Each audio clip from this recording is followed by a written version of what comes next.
Écoute, mon premier point, il va concerner le Classico. Parce que je confesse, et sans honte aucune, que c'est le match que j'ai suivi en priorité. Et que ce Classico a été en tout point extraordinaire. Que c'était une régalade de football, que c'est magnifique. Que Fred Hermel a de la chance avec la Liga, qui effectivement est le plus beau championnat du monde. Que ce sont les deux plus belles équipes du monde. Que c'est un parfum à part, ce Classico. Que c'est comme ça, que c'est culturel, que c'est historique. Et qu'on n'y peut rien. Et qu'en plus, il n'y a même pas rien à en pouvoir. Qu'au contraire, il faut en profiter quand on l'a et que j'ai adoré. Donc, que Messi est un joueur absolument merveilleux, que c'est le meilleur joueur du monde, même si en face, il y en a un autre qui est fantastique. Mais Messi, il est au-delà de tout.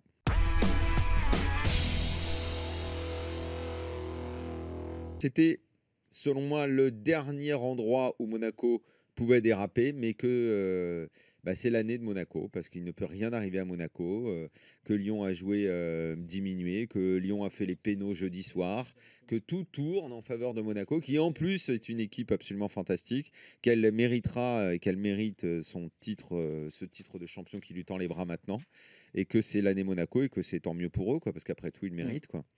Tous ceux qui pleuraient et qui hurlaient « Ouais, le PSG, ils vont gagner pendant 10 ans, ils vont gagner pendant 15 ans, ils vont ceci, ils vont cela. » Eh bien non, ils auront gagné 4 de suite et c'est arrivé dans l'histoire. C'est pas terminé. Hein.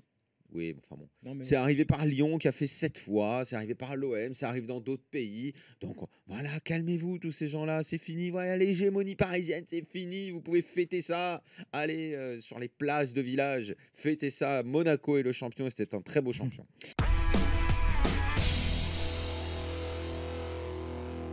À la rigueur, que ce match ne soit pas une priorité, que tu fasses tourner, que tu sois confronté à une palanquée de blessures devant notamment, je peux comprendre, il n'y a pas de problème. En revanche, ce qui m'inquiète grandement, et surtout par rapport à ce que vient de dire Daniel tout à l'heure, à savoir que Genesio sera encore là la saison prochaine, c'est que tactiquement, en première mi-temps, c'était un désert. L'ambiguïté. C'était incroyable. Il y a juste, pour être totalement précis, petite ambiguïté de Jean-Michel Aulas qui a dit « Il sera là avec nous l'année prochaine ».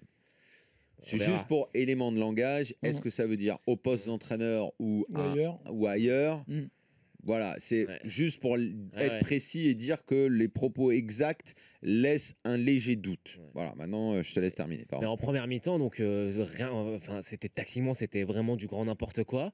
Ils étaient quasiment à 6-7 derrière, enfin quasiment les 4 défenseurs et les 3 milieux sur la même ligne à des moments. Le bloc ultra bas.